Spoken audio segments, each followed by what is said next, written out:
खुद का डायग्नोज खुद ही कर लेंगे।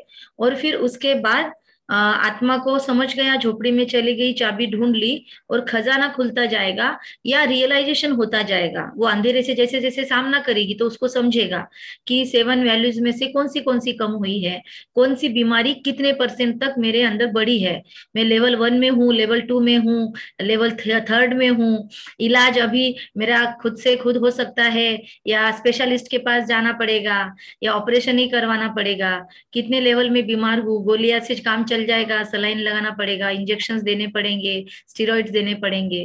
तो ये ध्यान में कब आएगा? जितना जितना अंधेरे के बीच में घुसने की कोशिश करेंगे, जितना जितना फेस करेंगे खुद को, जितना जितना खुद के साथ टॉक शुरू होगा, तो सेल्फ टॉक, तो जर्नी इनवर्ड शुरू होगी झोपड़ी के अंदर।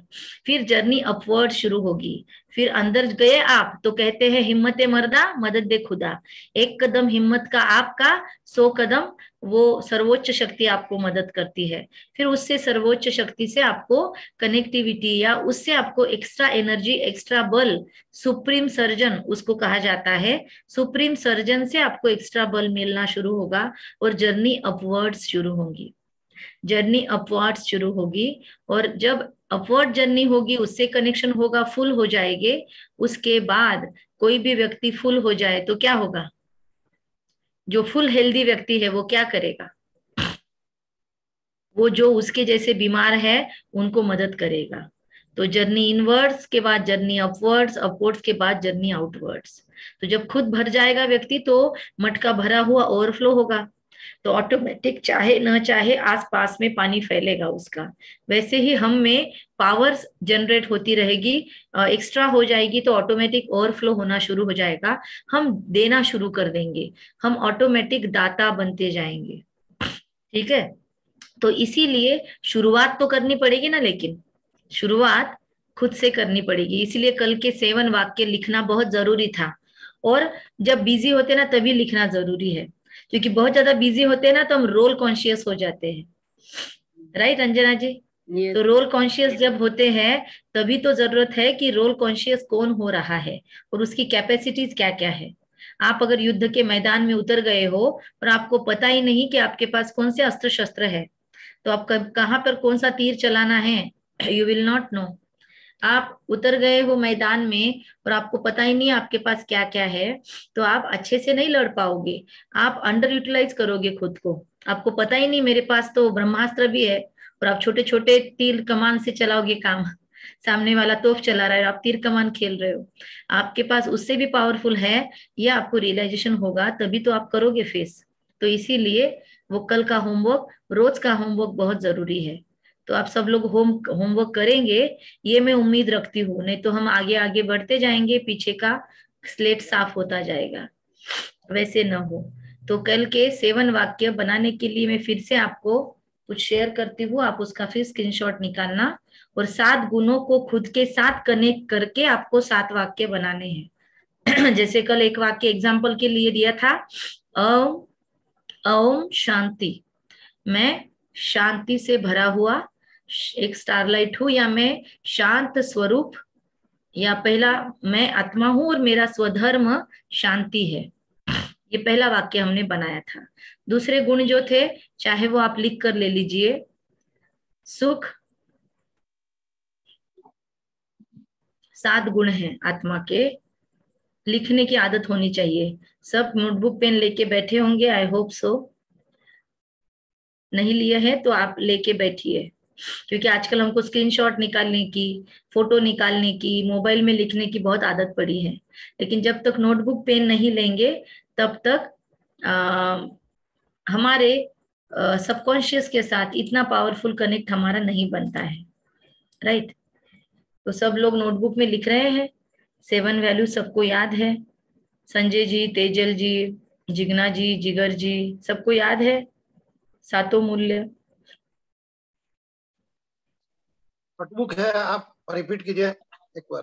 सुख, ठीक है, मैं आपको फोटो दिखाती हूँ पर आपको स्क्रीनशॉट नहीं, आपको लिख कर निकालना है। मैं दिखाती हूँ आपको।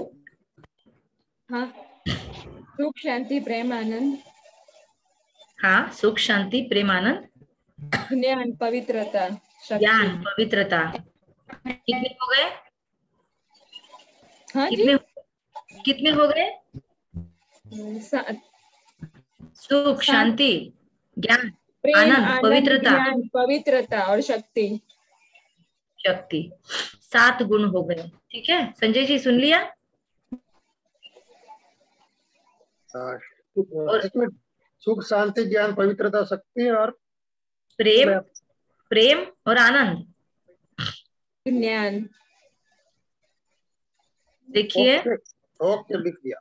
और अच्छे से याद रखना है तो सोचिए शक्ति, फिर उसके बाद सोचिए पवित्रता, उसके बाद सोचिए सुख, उसके बाद एक एक चक्र से कनेक्ट कीजिए उसको, उसके बाद सोचिए प्रेम, उसके बाद हार्ट प्रेम, पेट सुख, प्रेम, शांति, ज्ञान और आनंद। ऐसे 7 गुण 7 चक्रा को मैनेज करते हैं। ये थोड़ा डीप हो जाएगा, अभी नहीं उस पर बात करेंगे, पर याद रख सकते हो आप। हर एक गुण का एक एक कलर भी होता है, राइट। ये संस्कारों का प्रकार हमने कल देखा था। ये देखिए, ये 7 गुण हैं, इसका आप स्क्रीनशॉट निकाल सकते हो और इसको अपने पास लिख कर ग्रुप में हर एक को डालना है। कल जितने भी लोग ग्रुप में हैं सबको 7 गुण डालने हैं। जो लोग ज्वाइन नहीं कर रहे हैं उनको भी आपसे मोटिवेशन मिलेगा। निकाल लिया स्क्रीनशॉट सभी ने? ये इंग्लिश में है। पीस मतलब शांति, लव मतलब प्यार, ये सुख, ज्ञान, शक्ति, पवित्रता और आनंद। ऐसे कोई भी सीक्वेंस से आप याद रख सकते हो। जिगर जी, आपके वहां से कुछ आवाज आ रहा है, नॉइज जैसा, समझ नहीं रहा। ठीक है, चलिए। तो अब इसका होमवर्क आप करोगे, राइट। और एक होमवर्क है, आप लास्ट में मुझे याद से पूछना, जो पूछेगा मैं उनसे बोलूंगी, बाकी मैं कॉमनली नहीं बताऊंगी। तो आप लोग तय करना, अगर आप होमवर्क करना चाहते हो तो आप पूछ लेना लास्ट में, ओके। अब मेरे कुछ क्वेश्चंस है। ये 3 लाइंस यहाँ पे है, सेंटेंस। इसमें से कौन सा सेंटेंस सही है आप लोग चैट बॉक्स में लिखो या आंसर दो। जिनका कोर्स हो चुका है वो आंसर नहीं देंगे, जो नए बच्चे हैं, जो नए स्टूडेंट्स हैं, वो आंसर देंगे। यहाँ पर 3 आंसर है, तो तीनों में से कौन सी लाइन राइट है, या 1-2 लाइन राइट है, या 1 लाइन राइट है। एक है तो कौन सी, 2 है तो कौन सी, आपको जवाब देना है। चैट बॉक्स में आया है किसी का जवाब, आई विल सी। अच्छा, संजय जी ने जवाब दिया, ओके। और सोचिए, और बताइए, सब लोग अपना अपना बताइए, एक दूसरे को कॉपी नहीं करना।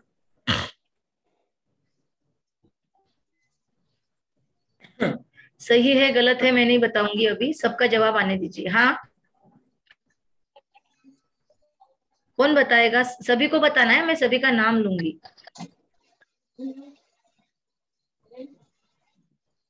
अच्छा, जिगर जी ने एक जवाब दिया है, संजय जी ने दिया है, और ओके। चलो, आउट ऑफ 7 3 आर देयर। और किसने नहीं दिया है? अंजना ने जी ने दिया है डायरेक्ट में, जिगर जी ने दिया है, संजय जी ने दिया है, और कौन बचा? इंदिरा जी बाकी है, पर पता नहीं चैट बॉक्स यूज करेंगे या नहीं। संजय जी ने दे दिया है, ठीक है। तेजल जी बाकी है ना, तेजल जी क्या कहेंगे, कौन सा जवाब राइट है? देखो, मैं 1 घंटे में समाप्त नहीं करती हूँ, पर मुझे जरूरी है कि आप लोग पूरा समझे, जितना समझे आप पूरा समझे, आधा अधूरा न समझे। क्योंकि एक बार हमारा कोर्स हो गया तो वापिस हम नहीं करते हैं। बहुत कम लोग हैं जो रिपीट करते हैं कोर्सेस, लेकिन एक्चुअली करना चाहिए रिपीट कोर्स, पर जनरली नहीं होता। एक बार रहता है कि हो गया, एक बार वापिस नहीं करते। तो बहुत ध्यान से करना जरूरी है कोर्स, इसलिए मैं आप सबसे उत्तर लेती हूँ, भले मेरा समय जाए। केवल तेजल जी बाकी है।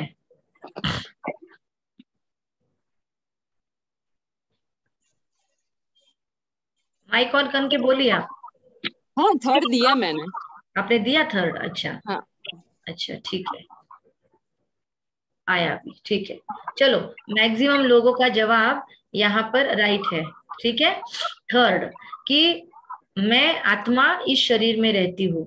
मैं आत्मा, मेरी आत्मा कहा तो फिर से मैं कहने वाला कौन फिर, राइट? जैसे मेरा शरीर, मेरा ये, तो ये कहने वाला आत्मा है, पर मैं कौन फिर? जिगर जी मैं आपका माइक म्यूट करती हूँ। ओके, तो मैं आत्मा इस शरीर में रहती हूँ, ये कहना एकदम राइट है। और ये हमेशा याद रखोगे तो मेडिटेशन की पहली लेवल आपने पार किया। जैसे गेम्स में लेवल होती है ना, वैसे पहली लेवल है ये, और ये लेवल आपने क्रॉस किया, मतलब 2 दिनों से सेशन राइट चल रहा है। मैंने आपको सही दिशा में समझाया है। Thanks. Okay, thanks for the certificate. अभी ये हो गया टेम्पररी एड्रेस, कल हम यहाँ पे रुके थे। टेम्पररी एड्रेस के साथ एक परमानेंट एड्रेस भी होता है, राइट? तो परमानेंट एड्रेस ये है, कृपया मेरी सबसे रिक्वेस्ट है कि सभी ना समय पे ज्वाइन करे, एक ही साथ ज्वाइन करे, ताकि मिस ना हो, क्योंकि ये सेशन बहुत लिंक में है और हम रिपीट नहीं कर सकते हैं। तो आप साथ में ही ज्वाइन करें, भले 8:45 ज्वाइन करें, हम 8:45 से स्टार्ट करेंगे। अच्छा, ये है हमारा परमानेंट एड्रेस। हम कभी भी अगर मृत्यु की बात होती है तो क्या बोलते हैं? ऊपर चला गया, ऊपर जाना है, भगवान के पास जाना है ना? हे ऊपर वाले देख। हम कभी भी नीचे वाले देख, तुझ में मुझ में बैठा हुआ देख, ऐसे नहीं बोलते। हमारा अनायास चेहरा, आंखें, हाथ ऊपर जाता है। और किसी भी धर्म स्थापक को देख लो, सभी की उंगली ऊपर की तरफ है। चाहे हिंदू, मुस्लिम, सिख, ईसाई, पारसी, कोई भी धर्म देख लो, उंगली ऊपर की तरफ है। तो ऊपर एग्जैक्टली कहाँ जाएंगे? क्या हवा में तैरेंगे? एग्जैक्टली कहाँ पर? तो अगर साइंटिफिकली इसका स्टडी हम करें तो ये इथर एनर्जी से बना हुआ पूरा दुनिया है। हमारा बॉडी भी इथर एनर्जी से बना हुआ है। हमारे बॉडी में भी जो तत्व है ना, इथरिक एनर्जी उसको कहते हैं, वही इथरिक एनर्जी से ये पूरा वर्ल्ड बना हुआ है। लेकिन उसकी पावर और कैपेसिटी और प्यूरिटी बढ़ती जाती है। तो इस वर्ल्ड में एक लेवल का इथर एनर्जी है, उसके ऊपर के लेवल में एक अलग लेवल का इथर एनर्जी है। ऐसे 10 डायमेंशंस मानते हैं कोई कोई और डायमेंशन 6 डायमेंशंस मानते हैं, क्योंकि उसके ऊपर का उनको पता नहीं है। तो the law of spirit world, ये बुक अगर आप लोग पढ़ो तो आपको उसमें 90% बातें राइट मिलेगी। 90%, कुछ बातें थोड़ी सी मनगढ़ंत मुझे लगी, लेकिन 90% बातें आपको बहुत अच्छा नॉलेज देगी। तो इस फिजिकल वर्ल्ड में 5 तत्वों के शरीर के साथ हम रह सकते हैं। अब आप देखो, किसी को चंद्रयान लेकर जाना है, किसी को चंद्र पे जाना है, या ऊपर भी जाना है साइंटिस्ट को, तो वो क्या करते हैं? साथ में क्या कैरी करते हैं? 5 तत्वों से बना हुआ शरीर लेकर किसी को ऊपर जाना है, तो वो साथ में क्या क्या कैरी करते हैं वायुयान में या मिसाइल्स में, रॉकेट्स में? साथ में क्या क्या? हाँ जी, ऑक्सीजन। ऑक्सीजन कैरी करते हैं। मतलब 5 तत्वों में से एक तत्व कम हो रहा है तो वो लेकर जाएंगे। हम अगर पहाड़ी चढ़ रहे हैं तो हम हाफने लगेंगे, बिकॉज 5 तत्वों में से एक तत्व कम हो रहा है। तो हम 5 तत्वों के बॉडी के साथ वहीं पे रह सकते हैं जहां 5 तत्व बैलेंस में है। तो हम इस फिजिकल वर्ल्ड में 5 तत्वों के साथ रहते हैं। तो हमारा टेम्पररी शरीर का जो एड्रेस है यहाँ पर, ये शरीर भी टेम्पररी एड्रेस के लिए इस दुनिया में ही रहता है।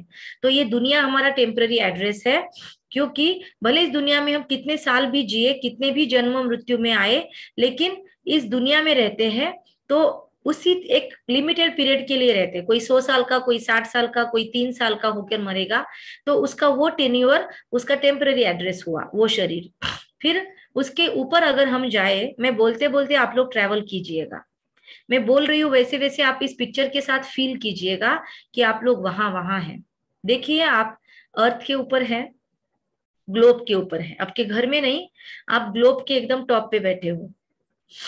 वहां से आप धीरे धीरे सैटेलाइट व्यू देखने लगे हो और ग्लोब को छोड़ दिया आपने, और आप नीले आकाश में जा रहे हो। और नीले आकाश के ऊपर आपके साइड से चांद, सूरज, सितारे सब पास होते हुए आप फील कर रहे हो, और आप गैलेक्सीज को देख रहे हो। आप एक ब्यूटीफुल गैलेक्सी से निकल कर और ऊपर जा रहे हो, और अब आपको पूरा व्हाइट लाइट का दुनिया दिखता है। इस व्हाइट लाइट की दुनिया में रोशनी ही रोशनी है, कुछ चांदनी जैसी रोशनी। एक बहुत ब्यूटीफुल लाइट है यहाँ पर, लेकिन यहाँ पर कोई सूरज नहीं, चांद नहीं, पर लाइट है। इस लाइट को आप फील कर रहे हो, और यहाँ पर आस पास सभी लाइट की बॉडी में है, मतलब ये चमड़ी का शरीर किसी को नहीं है वहां पे 5 तत्वों का। ये शेप यही है, साइज यही है, आकार ऐसे ही है, लेकिन उसके अंदर से जैसे बल्ब्स लगे हुए हैं, ऐसे लाइट से भरा हुआ शरीर है। एंजेलिक बॉडी जिसको कहते हैं, या सटल वर्ड, सूक्ष्म शरीर जिसको कहते हैं। तो ये सूक्ष्म फरिश्तों जैसा शरीर यहाँ पर है, लेकिन हम यहाँ पर समझ सकते हैं एक दूसरे के इमोशंस को, हम एक दूसरे को देख सकते हैं, लेकिन हम बात नहीं कर सकते। तो हम यहाँ पर मूवी में आ गए हैं।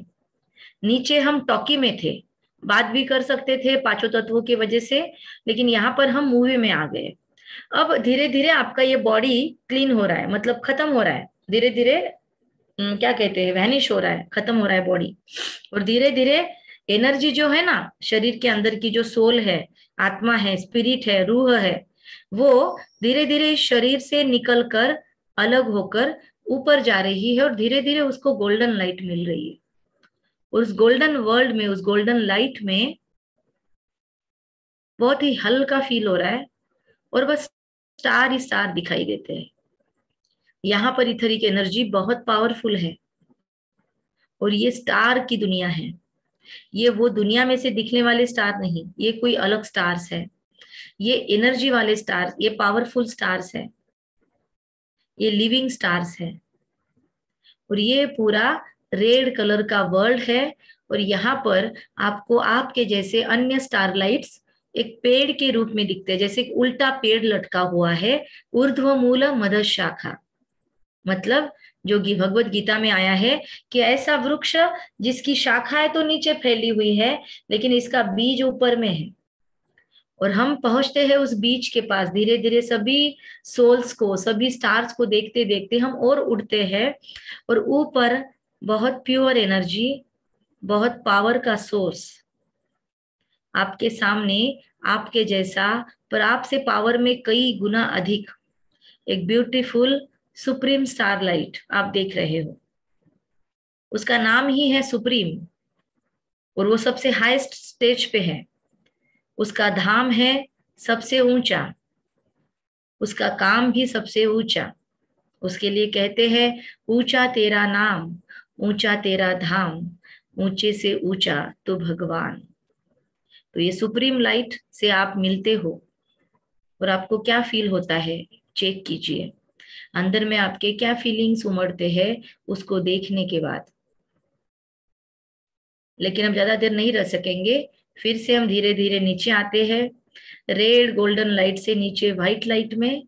फिर से हम देखते हैं हमारा लाइट का बॉडी, और धीरे धीरे हम नीचे आते हैं, अर्थ, सूरज, चांद, सितारों से क्रॉस करते हुए वापस 5 तत्वों की दुनिया में आ जाते हैं।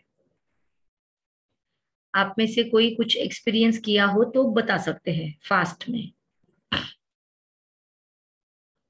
जैसे जैसे मैं बता रही थी वैसे वैसे कुछ आपने फील किया हो तो यू कैन एक्सप्लेन कि सबसे ज्यादा अच्छा आपको कौन सी स्टेज में लगा, इस दुनिया में लौटने के बाद कि ऊपर के कोई स्टेजेस में।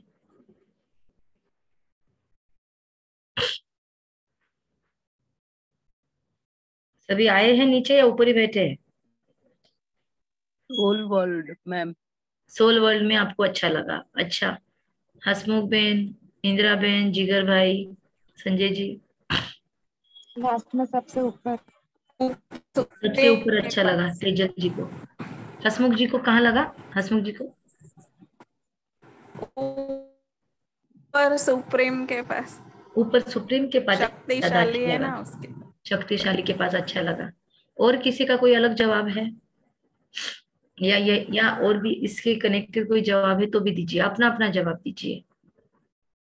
जिगर भाई, संजय जी?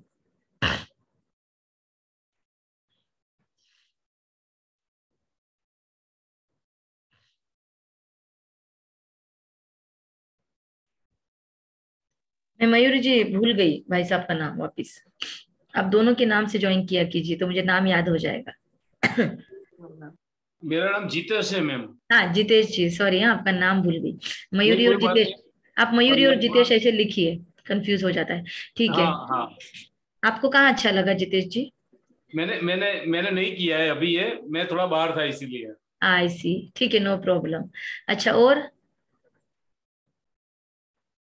कौन बचा है बात करने का? संजय जी ने नहीं किया ना शेयर, हाँ बताइए। हाँ मैडम, जब आपने वो पेड वाला एक्सप्लेन किया तब तक आई वाज कनेक्टेड, अच्छा, and that portion, up to that portion I feel good. उसके बाद ऑफ कोर्स आपने आगे जो बोला मैं सुना silently, but I can't connect. नहीं, नो प्रॉब्लम। पर ज्यादा अच्छा कौन सी फेज में लगा? 1 2 3 लेवल है, तो आपको कौन हाँ से जिस लेवल में? हाँ of course that is the top level only, because क्या बात है। मतलब वो जो आपने लाइट वाला जो एक्सप्लेन किया, दैट्स पार्ट ओनली। ओके, और पल्लवी जी क्या कहती है? पल्लवी जी है सेशन में? नहीं, वो मतलब अभी उसको कोई मतलब डोर नॉक किया तो she got okay outside okay just now. Okay okay, पर उन्होंने किया क्या आपके साथ में? For few minute, not completely. अच्छा अच्छा, नो प्रॉब्लम। लेकिन हम सबका जवाब ज्यादातर हमने ऑब्जर्व किया, हम सबका जवाब था वो टॉप मोस्ट वाला स्टेज ज्यादा ज्यादा कनेक्ट हुआ, क्योंकि वो हम सब का। देखिए, मैंने जानबूझकर आज इच्छा थी कि आप लोग एक्सपीरियंस करें, मेरे बोलने की वजह से आप न फील करें, आप एक्सपीरियंस करें और उसके बाद जवाब दे। तो आप लोगों का सत्र रियली बहुत ब्यूटीफुल है। मैं इस सत्र को वापस सुनना चाहूंगी। ये ऑटोमेटिक सेशन चल रहा है, और ये सेशन वो सुप्रीम लेने आया है, जैसे बहुत अलग ढंग से इस बार का सेशन चल रहा है, राइट? तो सोल वर्ल्ड हम ज्यादा कनेक्ट करें, क्योंकि वो हमारा परमानेंट एड्रेस है। हमको ऐसे कहते, मराठी अगर आप समझ पाओ तो मराठी में कहते हैं, प्रत्येकाला एक आकाश असावं उंच उंच उडण्यासाठी, आणि प्रत्येकाला एक घर असावं संध्याकाळी परतण्यासाठी। मतलब हर किसी को एक आकाश होना चाहिए ऊंचे से ऊंचा उड़ने के लिए, लेकिन हर किसी के पास एक घर भी होना चाहिए रात में रेस्ट के लिए, वापस लौटने के लिए। तो हम उस सोल वर्ड से, देखो रोंगटे खड़े हो रहे, गुजबम सारे, क्योंकि हम उस सोल वर्ड से इसीलिए कनेक्ट होते हैं, क्योंकि that is our rest room, rest house.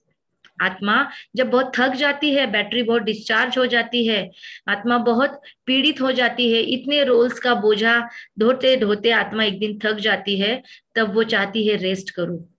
और तब जन्म मृत्यु के चक्कर में भी नहीं आना चाहती, तब वो बहुत लंबा समय का रेस्ट करने जाती है परम धाम। तो वो परम धाम सुप्रीम वर्ल्ड, सुप्रीम सोल का जो घर है, मतलब हमारे बाप का घर, वो हमारा घर, तो वो है हमारा परमानेंट एड्रेस। यही है मेडिटेशन का बहुत पावरफुल एक स्टेज। पहला स्टेज खुद को सोल समझना, दूसरा स्टेज अपने घर को याद करना, और तीसरा स्टेज वो जो उसके आगे था, कोई कनेक्ट कर पाए कोई नहीं कर पाए, वो था सुप्रीम एनर्जी से कनेक्ट करना, खुद को जाना, खुदा को जाना, और उसकी खुदाई को महसूस किया। तो ये तीनों ही मेडिटेशन के बेसिक्स है, A B and C. A for आत्मा, बी फॉर भगवान या बी फॉर बाप या पिता, या और भी कोई नाम कहे उसको, और C for connection, C for connectivity, right? तो कनेक्ट जब उससे हो जाए तो उससे ज्यादा कुछ नहीं है। तो ये तीनों चीजें बेसिक है मेडिटेशन की। जिसने ये समझ लिया वो मेडिटेशन लंबा समय कर सकेगा विदाउट एनी डाउट। ठीक है? तो ध्यान में आया, टेम्पररी एड्रेस, परमानेंट एड्रेस, अच्छे से परिचय मिल रहा है आपको खुद का। तो हमने क्या क्या समझा? देखिए, आप सब लोगों के लिए रिवीजन है। हमारा नाम क्या है? सोल या स्पिरिट। एट्रीब्यूट्स क्या है हमारे? सातों गुण, knowledge, purity, peace, love, happiness, bliss मतलब आनंद, पावर। हमारा स्वरूप कैसा है, दिखने में कैसे हैं हम, पूरा परिचय ले रहे हैं ना हम। तो हमारा बायोडाटा बन रहा है, तो ये हमारा बायोडाटा है, पूरा प्रोफाइल है। तो हमारा रूप कैसा है? हम डिवाइन है, दिव्य है, दिखने में साधारण नहीं है ना, लल्लू पंजू नहीं है, हम एकदम ब्यूटीफुल पावर ऑफ लाइट है, पावरफुल लाइट है। फिर शरीर के अंदर हमारा टेम्पररी जो एड्रेस है वो है ये भ्रुकुटी का मध्य, इसको कहते हैं संस्कृत में, दोनों भ्रू मध्य, दोनों आईब्रोज के सेंटर में। हमने कल भी देखा साइंटिफिक प्लेस। तो ये है सोल का ओरिजिनल या सॉरी टेम्पररी स्थान इस शरीर के अंदर, राजा का सिंहासन। इसको अकाल तख्त भी कहते हैं। हमारे जो सिख भाई बहने हैं वो इसको ही अकाल तख्त भी कहते हैं, या ये तख्त है हमारा, यहाँ पर राजा पोजीशन पे सेट होके बैठता है। और अगर राजा दिन भर भूल गया कि मैं राजा हूं, तो प्रजा उसके ऊपर हावी हो जाएगी। फिर उसको जबान कभी भगाएगी, कभी कान उसको भगाएंगे, कभी पैर उसको दौड़ा कर ले जाएंगे, कभी कोई मूवी उसको अट्रैक्ट कर लेगी, कभी कोई पॉर्न मूवी देखने की इच्छा हो जाएगी, कभी किसी से झगड़ा हो जाएगा, कभी जबान से कुछ फिसल जाएगी जबान। मतलब ऑर्गन्स उसके ऊपर, ये ऑर्गन मतलब हमारी प्रजा, तो हमारे अंदर भी डेमोक्रेसी शुरू हो जाएगी। प्रजा का राजा पर राज्य शुरू हो जाएगा। अगर राजा खुद के कॉन्शियसनेस में नहीं रहा तो राजा सीट से उतर गया, प्रजा उसको कैप्चर कर लेगी। इसलिए यहाँ पर एक सत्ता का राज्य होना जरूरी है। तो शरीर के अंदर ये आत्मा का सिंहासन है, ये समझना जरूरी है। फिर परमानेंट एड्रेस क्या है? परमानेंट एड्रेस ये सोल वर्ल्ड है। देखिए ये कितना ब्यूटीफुल है, इसको थोड़ी देर देखिए ध्यान से। और हमारा प्रोफेशन क्या है, क्या करते हैं हम? तो हम as an actor to play my role on this world drama stage in the best way possible. इस दुनिया में आने के बाद मुझे जो रोल्स मिले हैं, वो रोल्स को बहुत ब्यूटीफुली, पावरफुली और पूरे स्किल्स डालकर प्ले करना। माँ हूं तो 100% माँ का रोल अच्छे से प्ले करना। बाप हूं तो 100% पेरेंटिंग देना। मैं कोई बॉस हूं तो 100% अच्छे से उसको देना। मैं कोई स्टाफ हूं तो मुझे 100% अपना रोल प्ले करना है। मैं कोई टीचर हूँ, जो भी हूं मैं, मुझे मेरा 100% देना है। जैसे आज मैं यहाँ पर एज अ निमित्त टीचर, इंस्ट्रूमेंट टीचर बैठी हूँ, तो कोशिश चल रही है मैं अपना 100% दूं।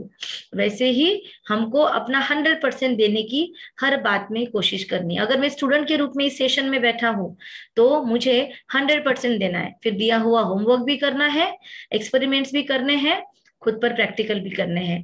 अदरवाइज 1 घंटा देके क्या फायदा, है ना? तो ये है मेरी एक्टिविटी। तो आई थिंक सबको इंट्रोडक्शन मिल गया।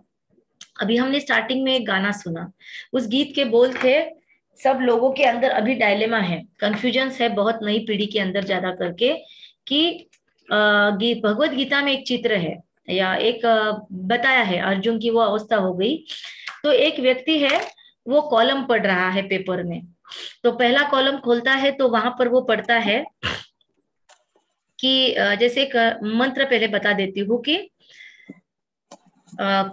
कथम विद्यामहंत योगिन त्वां सदां परिचिन्तयेन् केषु केषु च भावेषु चिंत्योऽसि भगवन्मया। एक व्यक्ति जो द्विधा अवस्था में पूछ रहा है परमात्मा से कि वैसे विद्या, महंत, योगिन सभी कह के गए हैं कि आपको हर क्षण हर पल याद करना चाहिए भगवान, लेकिन मैं आपको किस फॉर्म में याद करूं? आप कैसे हो, मुझे परिचय तो दीजिए। दूसरा, एक उदाहरण एक कहानी के रूप में बताना चाहूंगी, हो सकता है आपने सुनी हो या ना सुनी हो। 4 से 5 ये होते हैं शुकदास, सॉरी सूरदास। सूरदास मतलब किसको कहते हैं? जिनको आंखें नहीं है, तो सूरदास। तो वो क्या करते हैं, उनके ऊपर एक एक्सपेरिमेंट किया जाता है, उनको हाथी खाने में ले जाया जाता है, उनको हाथी देखना होता है। तो सारे मिलकर हाथी देखने जाते हैं। ओके, तो वो हाथी देखने जैसे ही जाते हैं तो वहां पर उनको पूछा जाता है, उनको एक एक कॉर्नर में भेज दिया जाता है, उनको हाथी के आसपास भेजा जाता है। पहला जो है वो सूंड के पास खड़ा होता है, एक कान को टटोलता है, एक को पीठ पर छोड़ देते हैं ऊपर, तो ऊपर से वो हाथ लगा के देखता है कानों को। एक को पैरों के पास खड़ा कर देते हैं, तो वो पैरों को टटोलता है। एक को पूंछ के पास खड़ा कर देते हैं, और एक को पेट के पास कर देते हैं। तो एक्चुअली ऐसे 3-4 को वहां खड़ा कर देते हैं। 5वां सूरदास दूर खड़ा होता है। तो अभी सॉरी, ये 5वां वहीं पर होता है, 6ठा बाहर खड़ा होता है। तो अभी ये सब लोगों को ये नहीं बताया जाता कि ये हाथी के पार्ट्स है, ये सब लोगों को ऐसे बोला जाता है ये हाथी है, और उनको एक एक पास छोड़ दिया जाता है। अब सब सूरदासों का टाइम अप हुआ, सबको बाहर लेकर आते हैं, और 6ठे सूरदास को उन सबको मिलके बताना है कि हाथी कैसा है। तो एक सूरदास कहता है कि भाई हाथी गोल गोल खंबे जैसा है। फिर दूसरा सूरदास कहता है भाई हाथी ना झाड़ू के जैसा है, पूछ जैसा, जो पूछ के पास था। दूसरा बोलता है हाथी जो है ना सूप के जैसा है। तीसरा बोलता है वो तो एकदम दीवार के जैसा है, क्योंकि उसने ऊपर से देखा। फिर और एक कहता है नहीं वो तो लंबे पाइप के जैसा है। और एक कहता है अरे नहीं नहीं, वो तो बहुत गोल मटोल है ऐसे हर कोई अपना अपना नजरिया रख देता है। छठा सूरदास टोटली कंफ्यूज हो जाता है। वो साइड में सातवां सूरदास भी बैठा होता है। छठा सूरदास बोलता है मैं तो पूरा कंफ्यूज हो गया हूँ, राइट, हाथी कैसा है एग्जैक्टली। और सातवां सूरदास बोलता है अरे ये सब लोग बोल रहे हैं ना तो ऐसा ही होगा। तो अब आप, तो वो छठा बोलता है नहीं नहीं, मैं खुद जाऊंगा, अच्छे से देखूंगा पूरे रूम में घूमकर, और फिर मैं मेरा डिसाइड करूंगा कि हाथी कैसा है। आप लोगों के हिसाब से आप लोग क्या बताएंगे? इसमें मुझे फास्ट जवाब चाहिए ताकि समय कम जाए जवाब और सवाल जवाब में, और सेशन आगे बढ़े, क्योंकि आज का सेशन बहुत महत्वपूर्ण है। तो सभी अभी माइक अनम्यूट कर लीजिए ताकि फटाफट जवाब मिले, या चैट बॉक्स में रेडी रहिए। तो आप मुझे बताइए, आपके हिसाब से क्या ये सारे सूरदास सही है? इसमें से कोई एक सही है या सच्चाई कुछ और है?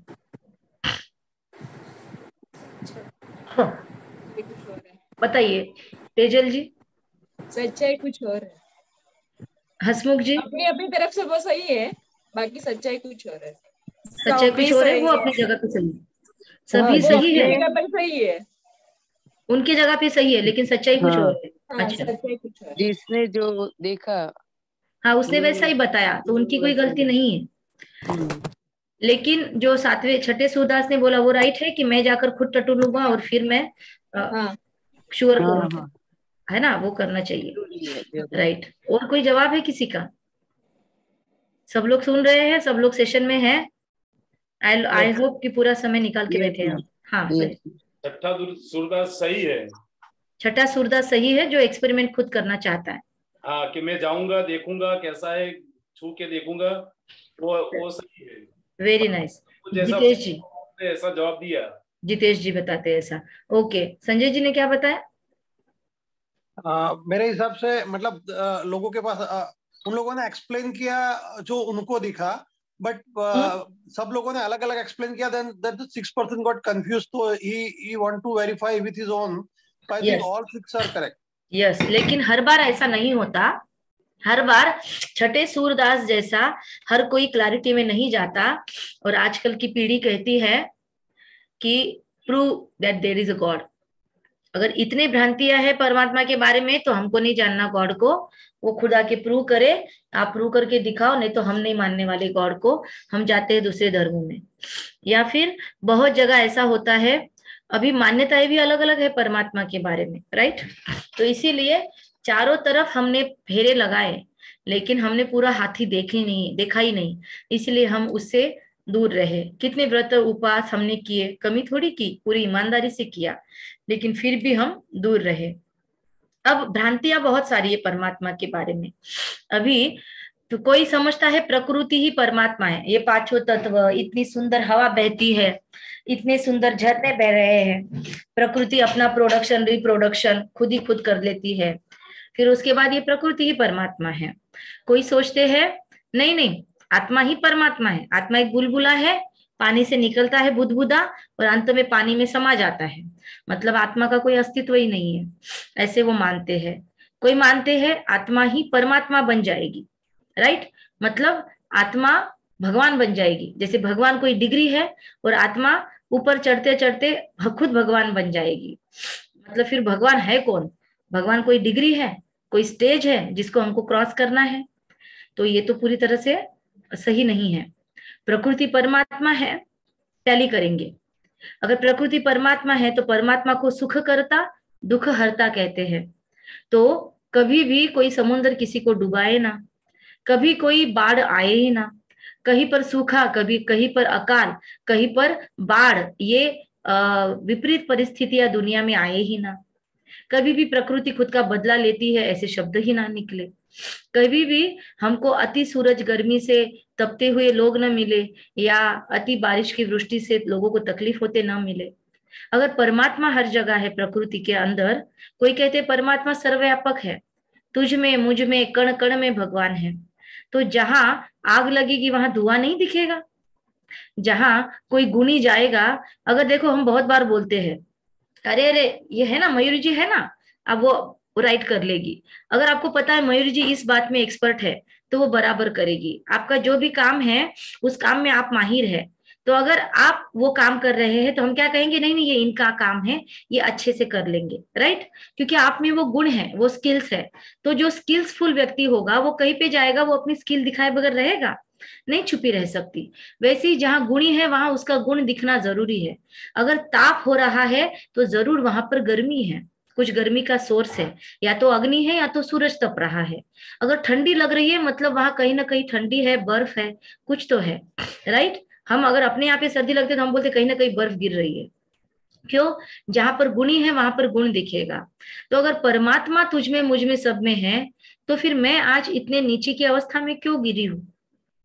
अगर मैं परमात्मा हूं तो मैं रोज जल की लोटी खुद पर क्यों नहीं चढ़ाती? मैं क्यों मंदिरों में जा रही हूँ? फिर मंदिरों में किसको खोजा जा रहा है? गिरजा घरों में, गुरुद्वारों में, मस्जिद में किसको ढूंढा जा रहा है? अगर मुझ में तुझ में ही परमात्मा है तो क्यों नहीं रोज उठकर सारी दुनिया की पूजा करो, खुद की पूजा करो, राइट। क्यों नहीं खुद के ऊपर दूध की लोटी चढ़ा लो, क्यों नहीं खुद को ही भोग लगा लो? और क्यों पुकारते हैं परमात्मा को फिर कि दुख हरो सुख दो? खुद ही दुख हरता सुख करता हो, खुद ही खुद को सुख दे दो, खुद को कभी दुख देंगे ही नहीं। परमात्मा मुझ में तुझ में सब में है, तो ना मैं आपको कभी गाली गलौज करूंगी, ना आप ना रेप करने वाले कभी किसी का रेप करेंगे, ना कोई किसी को तकलीफ देगा, ना कोई किसी से तकलीफ लेगा, क्योंकि परमात्मा तो रक्षा करने वाला है। तो अगर रेप करने वाला रेप कर्म कर रहा है तो उसके अंदर का परमात्मा कहाँ गया? और जिसके ऊपर रेप हो रहा है, अगर श्री कृष्ण ने बताया जाता है कि 21 साड़ियां दी, तो फिर वो बचाने वाला खुद को नहीं बचा पा रहा है, उसके अंदर बैठा हुआ परमात्मा खुद का रेप कैसे होने दे रहा है, राइट। तो अगर परमात्मा सर्वव्यापक है तो गंदे कार्य कैसे हो रहे हैं? दुनिया इतनी नीचे अवस्था में कैसे गई है? तो परमात्मा सर्वव्यापी कहना ठीक है, या हर एक की आत्मा उसमें सर्वव्यापी है, लेकिन परमात्मा सबका पिता है, या परमात्मा के हम वंशज है, ये कहना राइट है, या हम परमात्मा के अंश है कहना राइट है? मतलब पानी है और पानी का बुदबुदा पानी में मिक्स हो गया, मतलब हमारा अस्तित्व ही नहीं बचा कोई। सोचने की बात है। फिर उसके बाद में कोई कहते हैं परमात्मा निराकार है, मतलब इसका मतलब हर एक व्यक्ति अलग अलग लेता है। कोई समझता है कि निराकार मतलब क्या, तो कोई भी फॉर्म नहीं, फिर उसको कोई फॉर्म ही नहीं है, जहां चाहो जिस मर्जी से बुलाओ वैसा बन जाएगा वो। लेकिन निराकार का संस्कृत में मीनिंग है जिसको शरीर रूपी आकार नहीं है, राइट। शरीर का आकार जिसको नहीं है उसको कहेंगे निराकार, मतलब निराकार, 5 तत्वों का शरीर जिसको नहीं है। इसलिए कहते हैं स्वामी तीनों जगों का, माँ के बिना कौन है, भिखारी है या बेगर है। तो कभी माता के गर्भ से जन्म नहीं लेते, इसलिए उनको स्वयं भू कहते हैं, स्वयं भू पर अवतरित होने वाले। निराकार का मीनिंग अलग है। निर्गुण कहते हैं कोई कोई कि उसमें कोई गुण ही नहीं है। अब कोई गुण ही नहीं है तो क्या वो अवगुणी है? अगर अवगुण नहीं, गुण भी नहीं है, तो हम फिर सुख शांति प्रेम पवित्रता मांगने उसके आगे क्यों जाते हैं? तो अगर उसको मांग रहे हैं मतलब वो सागर है, तो है उसके पास सब कुछ, तभी तो मांगा जा रहा है। और एक दो नहीं, अलग अलग धर्मों में अलग अलग टाइप से मांगा जा रहा है, लोगों को एहसास भी हो रहा है, फील भी हो रहा है। इतने तो अंधश्रद्धा में नहीं जा सकते। तो निर्गुण मतलब विदाउट वर्च्यूज नहीं, वो सर्व गुणों से संपन्न है। कोई कहते हैं 33 करोड़ देवी देवताएं भगवान है ना, इसलिए गाय की पूजा करते हैं। अब गाय के अंदर 33 कोटि देवी देवता है, और वही गाय आज विष्ठा खा रही है, तो क्या उसके अंदर बैठे हुए देवी देवता विष्ठा खिला रहे हैं, उसको गंदगी खिला रहे हैं? आज गाय की रक्षा करनी पड़ रही है, राइट। तो वो गाय जैसा विशेष प्राणी जो हमारे हर क्षण हर कदम माँ की तरह हमको देता है पालन पोषण, उसकी रक्षा होनी चाहिए। ये शास्त्र सारे लिखने वाले, नियम सारे बनाने वाले हमारे जो पूर्वज होकर गए हैं, वो कौन थे? वो बहुत दृष्टा व्यक्ति थे। उन्होंने कुछ न कुछ समझ बूझ कर हम सभी के लिए ये कुछ नियम बना के गए, क्योंकि उनको पता था हम सारे जंगल तोड़ देंगे और सीमेंट कंक्रीट का जंगल बना देंगे दुनिया को। इसीलिए उन्होंने बोला तुलसी भगवान है, भगवान नहीं है। भगवान नहीं बोलते थे तो शायद हम तुलसी को भी नहीं बचने देते थे अब तक, लेकिन उसको डर के खातिर हमने बचा के रखा है कि इसका तुलसी का विवाह करना पड़ेगा ना एक दिन, तो घर में तुलसी होनी चाहिए, या मरने के वक्त तुलसी मुंह में डालनी पड़ेगी, कम से कम उसके लिए छोटा पौधा क्यों ना हो घर में लगाओ भाई, राइट। पहले के जमाने के घर कैसे थे, वास्तु ही बहुत ब्यूटीफुल था। घर के आंगन में ही तुलसी होती थी, और तुलसी की जो कहते हैं हवा है, वो ऑटोमेटिक पूर्व की दिशा से घर में आती थी। अग्नेय कॉर्नर में जहां महिलाएं कार्य करती थी, पुरुष तो घर के बाहर घूम कर आ जाते थे घोड़े पे, रथों पे, लेकिन महिलाएं कहाँ जाए, उनको तो दिन भर इतने काम थे, साइंस भी इतना एडवांस नहीं था, ये उनके पास साधन भी नहीं थे आज जैसे मिक्सर और ये सब चीजें, हर कार्य को देर लगती थी और घर में क्वांटिटी भी ज्यादा थी लोगों की। तो उस महिला को कैसे उसके हेल्थ मिले? तो वो 100 बार अगर संपूर्ण ऑक्सीजन देने वाली पृथ्वी तुलसी के आसपास प्रदक्षिणा डालेगी तो उसको अच्छा ऑक्सीजन मिलेगा, फिर उसको घर में वो प्योर एनर्जी आती रहेगी अगर घर में तुलसी का पौधा है तो वो वहां के लोग समझते थे। लेकिन आगे आने वाली पीढ़ी कैसे आने वाली है, कितना भ्रष्टाचार बढ़ने वाला है, यह हमारे पहले के ऋषि मुनि दृष्टा लोग जानते थे, इसीलिए उन्होंने ये रास्ते हमको दिखाए। या फिर कुछ कुछ लोगों ने हमको कुछ अलग रास्ते दिखाए क्योंकि उन्होंने हाथी को उतना ही देखा था। तो वो गलत थे क्या? वो अपने अपने जगह पे सही थे। उन्होंने जो देखा उन्होंने वही हमको दिया। उन्होंने जिस रास्ते से हाथी को देखा उसी रास्ते से हमको भी बोला कि हाथी ऐसा है। पर हमको छठा सूरदास बनना है या सातवां बनकर और ही कंफ्यूजन हो जाना है या वही मान लेना है जो लोगों ने कहा, ये हम पर निर्भर है, किसी की जबरदस्ती नहीं, हमारी चॉइस है। तो आजकल के बच्चे फिर इन सब में से देखकर इतने कंफ्यूज हो जाते हैं और बोलते हैं परमात्मा है ही नहीं, गॉड डजंट एग्जिस्ट।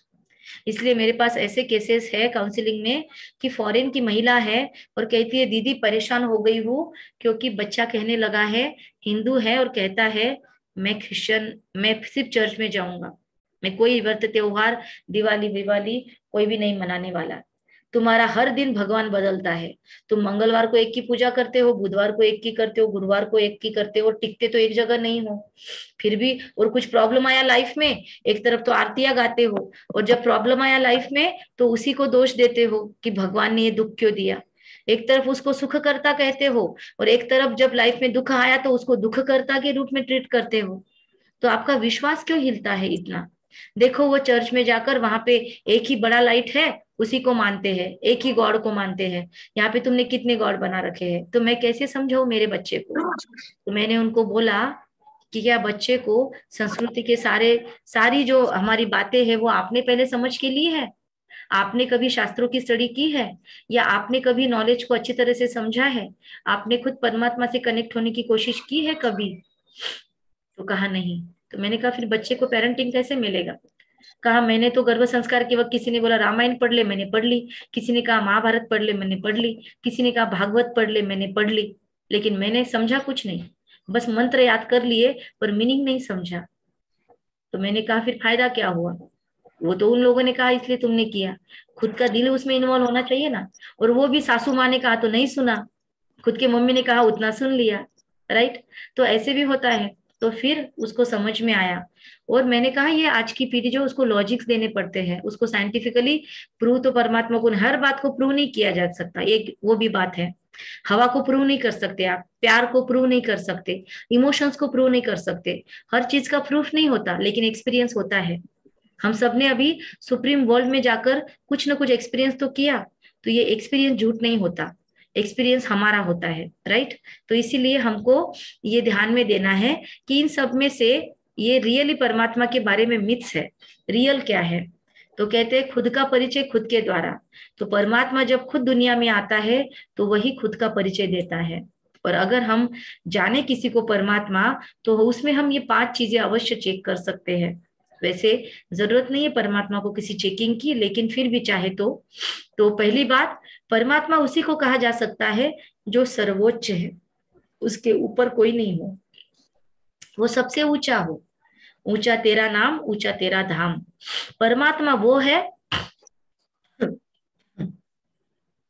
जो यूनिवर्सली एक्सेप्टेड हो, सर्वमान्य, सर्वधर्म मान्य हो। अगर हम श्री कृष्ण जी को भगवान मानते हैं तो क्रिश्चियनिटी वाले नहीं मानेंगे, मुस्लिम्स नहीं मानेंगे। अगर हम खुदा को परमात्मा, अगर हम इब्राहिम को परमात्मा मानते हैं तो शायद हिंदू नहीं मानेंगे, क्रिश्चियंस नहीं मानेंगे। अगर मैं जीसस को परमात्मा मानती हूँ तो मुस्लिम नहीं मानेंगे, हिंदू नहीं मानेंगे, सिख नहीं मानेंगे। ऐसे ही वो सर्वधर्म मान्य तो नहीं हुए। हमारे जो गुरु है, हमारे जो देवी देवताएं हैं, जो धर्म स्थापक है, तो फिर सर्वधर्म मान्य हुए नहीं। तो सर्वधर्म मान्य जो है जिसकी सर्व धर्मों में किसी न किसी प्रकार से मान्यता है, पूजन है, गायन है, कीर्तन है, किसी किसी प्रकार से, तो लेकिन उसे कहेंगे यूनिवर्सली एक्सेप्टेड, तो वो परमात्मा हुआ। क्योंकि उसको कहने के लिए हम कहते हैं सबका मालिक एक, मानने के लिए भले हम अनेकों को मानते हैं, है ना, 33 कोटियों में जाती है, इसलिए तो हमारी बुद्धि एकाग्र नहीं होती है। अग्र में जब एक होगा तब बुद्धि एकाग्र होगी, पर हमारे अग्र में इतने सारे ऑप्शंस है, तो एकाग्र कैसे हो बुद्धि, राइट। तो इसीलिए सर्वमान्य जो है, जो सबको मान्यता जिसकी है, वो सर्वमान्य परमात्मा। उसके बाद वो सर्वोपरि है, मतलब वो ना सुख में व्याप्त है, ना दुख में है, ना वो निंदा से डिप्रेस हो जाता है, ना उसको किसी ने स्तुति किया तो वो उड़ने लगता है हमारे जैसा, नहीं। वो सुख दुख मान शान निंदा स्तुति हानि लाभ हर चीज में वो स्टेबल है, राइट। कभी भी आपके दुख में वो रोने नहीं लग जाएगा, और आप बहुत खुश होके उसको याद करो तो वो हंसने नहीं लग जाएगा। He is always stable, right. उसके बाद वो सर्वोपरि है, वो सर्वज्ञ है, जिसको सारे सृष्टि के आदि मध्य अंत का ज्ञान है, राइट। जो जिसका कोई गुरु नहीं है, जो खुद सबको गुह रू मतलब अंधकार से रोशनी की तरफ लेकर जाने वाला है, वो है द मोस्ट नॉलेजफुल, सर्वज्ञ, उसे कहते हैं ज्ञान का सागर, वो है परमात्मा। फिर जो सर्व गुणों में अनंत है, जिसके गुण कभी खूंटते नहीं है, जिसको चाहे हिंदू याद करे, चाहे मुस्लिम्स याद करे, चाहे क्रिश्चियंस याद करे, सब धर्मों के लोग एक साथ मिलकर भी इकट्ठा होकर बैठ जाए, कोई इधर हनुमान चालीसा पढ़े और कोई इधर मस्जिद में नमाज पढ़े, सबको मिलेगा, किस्मत खुलेगा, है ना। तो वो सबको एक साथ दे सकता है, because he is full in stock, उसका स्टॉक आउट नहीं होता। तो वो है परमात्मा, जो सर्वोच्च, सर्वमान्य, सर्वोपरि, सर्वज्ञ और सर्व गुणों में अनंत है। तो इसलिए हमको अपना चेक करना है। फिर ये हमने अभी देख ही लिया, तो जो हमारा घर है, अब उसका भी परिचय देख रहे हैं ना हम, तो उसका नाम क्या है।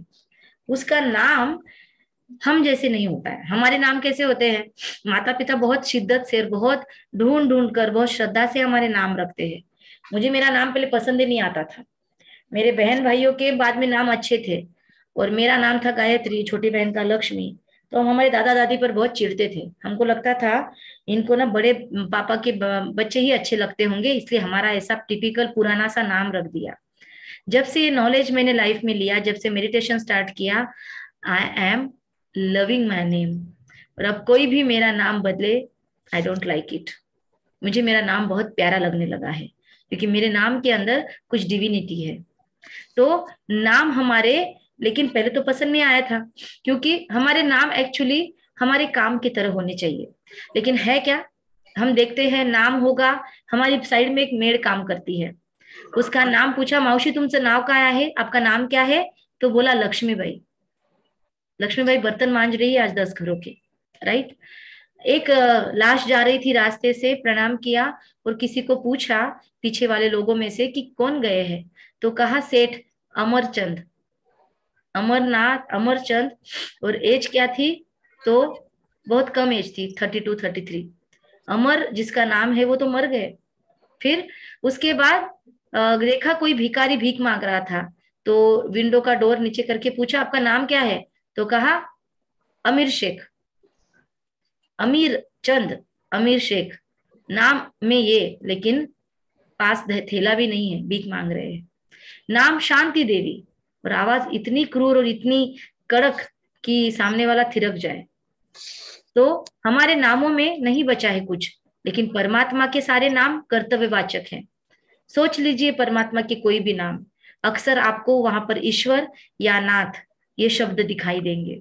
तो परमात्मा के सारे नाम के पीछे नाथ मतलब स्वामी या ईश्वर परमात्मा का अंश होगा। तो परमात्मा के सारे नाम कर्तव्यवाचक है, कुछ भी कह लो। उसका एक नाम सर्वमान्य है, जिसको कहते हैं सदैव सभी का कल्याणकारी। जो सदैव, कभी कभी नहीं, सदैव आपने उसकी प्रार्थना की, उसने आपको दे दिया सुख, आपने प्रार्थना नहीं की, वो नाराज होकर बैठ गया, ऐसे कुछ नहीं होता है। लोग कहते हैं परमात्मा का कोप हो गया, देवी रूठ गई, कुछ नहीं होता है। बाप कभी बच्चों पर रूठता नहीं है। परमात्मा कभी इतना किसी के ऊपर भी कोपित नहीं होता है। वो कभी भी आपको गलत बातें के लिए नहीं करता है, सजा नहीं देता है, सजाएं हम अपनी तय करते हैं। परमात्मा तो सबको सुख देने वाला है, सदैव सभी को सुख देने वाला। स अधिक व, संस्कृत में श मतलब सदैव, व मतलब सबको सुख देने वाला, सदैव सबको सुख देने, सॉरी, श अधिक व का मीनिंग है सुख देने वाला, और सदैव के लिए कहते हैं सदा, तो सदा शिव ये परमात्मा का एक कर्तव्यवाचक नाम है। अब उसके और भी नाम देख लीजिए, उसको कहते हैं सोमनाथ, हम आगे देखेंगे उसको डिटेल में। तो ये परमात्मा का धाम है, राइट। इसको कहेंगे साकार मनुष्य सृष्टि, स शरीर, हम जहां पर रहते हैं दैट इज कॉल्ड एज साकार, और जहां पे स शरीर नहीं है, शरीर विरहित है, दैट इज कॉल्ड एज आकार, सूक्ष्म लोक, आकार, आकारी। और इसके ऊपर silence, talkie movie silence, third floor कौन सा है, जिसको कहते हैं निराकार। तो साकार लोक, सूक्ष्म लोक एंड निराकार लोक, ब्रह्म लोक, मूल वतन, पर ब्रह्म, ऐसे अनेकों नाम है इस परम धाम को। तो इसका बेसिक नाम परम धाम या मूल वतन, मूल जहां से हम सभी आत्माएं जिस घर से इस दुनिया में आती है रोल प्ले करने के लिए, याद करो शेक्सपियर या वो बाबू मोशाय, हम सभी यहाँ पर एक्टर्स है। तो ये एक्टर्स यहाँ से यहाँ पर प्ले करने आते हैं। ये ओरिजिनल धाम हमारा है, इसलिए मूल वतन भी इसको बोलते हैं, राइट। और ये ऐसा पेड़ है जो आत्माएं नीचे आ रही है, लेकिन मूल बीज कहाँ पे हमारा, ऊपर में है। ओके एक सेकंड। अब हम देखेंगे परमात्मा की पूजा जो है ना वो हर जगह होती है। ये और डीप में है, ये थोड़ा सा हम अगले एडवांस सेशन में लेंगे। तो परमात्मा के सारे नाम देख लो, वो सारे नाम कर्तव्यवाचक है। परमात्मा का ओरिजिनल स्वरूप ये शिवलिंग भी हमने बनाया, उनको ये आकार भी नहीं है। घर में देखो छोटा सा शिवलिंग होगा, अमरनाथ में जाओ तो बड़ा सारा शिवलिंग बना के रखेंगे बर्फ का। तो क्या परमात्मा का साइज चेंज हो रहा है? नॉट एट ऑल, परमात्मा का साइज नहीं चेंज होता है। परमात्मा ओरिजिनली इनकॉर्पोरियल, मतलब स्टार लाइट, जैसा बाप वैसा बेटा है ना। आपको देखकर मैं आपके पिता कैसे होंगे थोड़ा सा अंदाज लगा सकती हूँ, आपकी माँ कैसे होगी अंदाज लगा सकती हूँ। वैसे हम सभी स्टार हैं, तो हमारा बाप कैसे होगा? हमारे जैसा ही दिखेगा। हमारे में जो 7 गुण है वो हमारा बाप है लास्टली, राइट। तो वो हमारे 7 गुणों में वो तो सबसे माहिर होगा। हम सुख स्वरूप है तो वो सुख का सागर होगा। इसलिए आप लोगों को 7 सेंटेंस बोले थे बनाने को। पर अगर हम शांति स्वरूप है तो वो शांति का सागर होगा। अगर हम प्रेम से बने हुए हैं तो वो प्रेम का सागर होगा। वो हर चीज का सागर है, फुल है, सोर्स है उसके पास। कितना भी मांगो उससे, सागर में से लुटिया कितनी डुबो खाली नहीं होगा। वैसे ही परमात्मा जो है ना वो दिखने में कैसा है, तो वो भी हमारे जैसा इनकॉर्पोरियल स्टारलाइट है, पर पावर्स में वो अनंत है, राइट। शक्तियों में अनंत है। हमको पूजा अर्चा करनी थी, बेल फूल चढ़ाने थे, इसलिए हमने उसको ऐसा बनाया, कहीं काला कहीं पत्थर का कहीं गोरा। लेकिन परमात्मा कोई पत्थर का काला गोरा नहीं है, वो तो पॉइंट ऑफ लाइट है। उसको त्रिपुंड दिखाते हैं, जो सृष्टि के आदि मध्य और अंत को जानता है, जो ब्रह्मा द्वारा नई सृष्टि की स्थापना करता है, जो विष्णु जी द्वारा ये बनाई हुई सृष्टि का पालन पोषण करवाते हैं, श्री लक्ष्मी और श्री नारायण के द्वारा। 2 हाथ लक्ष्मी के और 2 हाथ नारायण के इज इक्वल टू चतुर्भुज विष्णु। चतुर्भुज विष्णु कोई अलग देवता नहीं है, लक्ष्मी और नारायण जी का वो कंबाइंड फॉर्म है। जैसे शादी के बाद कहते हैं ना 2 के 4 हो गए, वैसे ये भी 2 के 4 जब होते हैं तब उनका फॉर्म बनता है श्री विष्णु स्वरूप का। लेकिन हमने लक्ष्मी जी को भी 4 हाथ दिखा दिए, विष्णु जी को भी दिखा दिए। प्रैक्टिकली 4 हाथ मतलब दोनों ही एक साथ है। तो उनके द्वारा परमात्मा नर को नारायण और नारी को लक्ष्मी बनाने का कर्तव्य सिखाते हैं, और उनके द्वारा इस नई सृष्टि की स्थापना पालना करवाते हैं।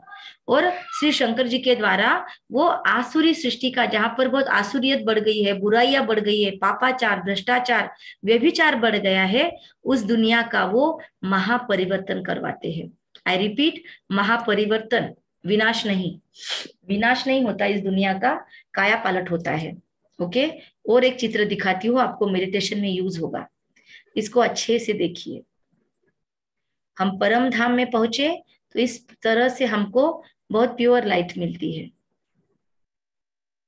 और जो परमात्मा से बार बार मेडिटेशन में कनेक्ट होते हैं वो उनके नजदीक में सीट पाते हैं, बालकनी मिलती है या मतलब फर्स्ट क्लास सीट मिलती है उनको। और जो इतना नहीं याद कर पाते वो उनसे थोड़ा थोड़ा दूर दूर दूर की लाइन में खड़े रहते हैं। यहाँ पर हर धर्म की अपनी अपनी शाखाएं बनी हुई हैं। जो बहुत कट्टरवादी होते हैं वो यहाँ पे बैठते हैं, और जो सर्वधर्म समभाव की भावना से ऊपर चढ़ते हैं वो यहाँ तक भी पहुंच सकते हैं। तो इस तरीके से परमात्मा से लाइट आ रही है, और ऐसे फील कीजिए आप एग्जैक्ट उनके सामने हैं, यहाँ पर बैठे हैं आप, और यहाँ से आप पूरी पावर खींच रहे हैं खुद में। This is meditation, nothing else. यही मेडिटेशन है। करके देखना होगा तो आपको ध्यान में आएगा। ठीक है। उसको अंग्रेजी में गॉड कहते हैं, GOD, generator, operator and destroy नहीं कहेंगे, डिस्पेलर ऑफ डार्कनेस, दुनिया से अंधेरा मिटाने वाला। राइट। सर्वशक्तिवान, सर्वव्यापी नहीं, सर्वशक्तिवान। अब देवी देवताओं की पूजा हम स्टेट वाइज देखेंगे। जैसे आप देखोगे कि अगर आप ऊपर जाओ नॉर्थ में तो ज्यादातर वहां किसकी पूजा होती है, आप ईस्ट में जाओ तो किसकी पूजा होती है, तो हम देखेंगे काली की पूजा होती है। ऊपर जाओ तो आप देखोगे वहां पर मेरे हिसाब से नीचे जाओ तो वेंकटेश्वर वगैरह की पूजा होती है। आप इधर एक तरफ जाओ तो वहां पर गणेश जी की पूजा होती है, तो कहीं पर दुर्गा स्वरूप की पूजा होती है, कहीं पर विष्णु स्वरूप की पूजा होती है। तो देवी देवताओं की पूजा स्टेट वाइज होती है, लेकिन परमात्मा की पूजा स्टेट वाइज नहीं होती। परमात्मा की पूजा हर दिशा में, हर जगह आप देखोगे शिव के मंदिर हर कहीं, हर गांव में है। गणेश जी को मानने वाले भी शिव को मानेंगे, सब मानेंगे। तो स्थानेश्वर नॉर्थ में जाओ तो वहां पर भी आपको शिव का मंदिर मिल जाएगा। काशी विश्वनाथ में जाओ वहां पर भी आपको मंदिर मिल जाएगा बनारस की तरफ। रामेश्वर नीचे जाओ आप तो वहां पर भी शिव के मंदिर मिल जाएंगे, राम के भी ईश्वर। स्थानेश्वर में गोपेश्वर का मंदिर है, मतलब गोपाल को भी जब पांडवों को ये ले जाना था, युद्ध के लिए तैयार करवाना था, तो उन्होंने उनको वहां पर पूजा करवाई शिव की, खुद की नहीं करवाई, शिव की करवाई। राम जी को जब खुद की सीता छुड़ानी थी रावण के चंगुल से, तो शक्ति प्राप्त करने के लिए राम जी ने भी खुद के ईश्वर को याद किया। राइट। विश्व का नाथ कहाँ बैठा है, काशी विश्वनाथ। और हम जाएंगे वेस्ट में तो सौराष्ट्र में सोमनाथ बैठे हुए हैं। सोम का रस, ये ज्ञान सुनने में कितना अच्छा लगता है, समय का पता ही नहीं चलता है। तो हमको ये ज्ञान का नशा चढ़ाने वाले, इसके लिए कोई दारू शराब भांग धतूरा, जैसे लोग भांग पीने के शिव शंकर जी के नाम पे भांग पीते लोग शिवरात्रि को, वो अपना उल्लू सीधा करते हैं। प्रैक्टिकली परमात्मा सब ऐसे फालतू नशे से छुड़वाने वाले हैं। वो कोई हमको नशा करना नहीं सिखाते, भांगिंग पीने की कोई जरूरत नहीं है हमको, धतूरा आदि पीने की। वो तो हमारे अंदर का विष पीते हैं। हमारे अंदर की जो विकृतियां है, बुराइयां है, वो मेडिटेशन में खींच लेते हैं, इसलिए उनको विषधर कहा जाता है। वो हमारे अंदर का विष स्वीकार करते हैं। मेडिटेशन में हम उनको कितने भी गाली गलौज दे, अब तक हमने क्या क्या बोला है परमात्मा को, उनको कुत्ता बिल्ली ठिक्कर ठोबर में हमने ठोक दिया।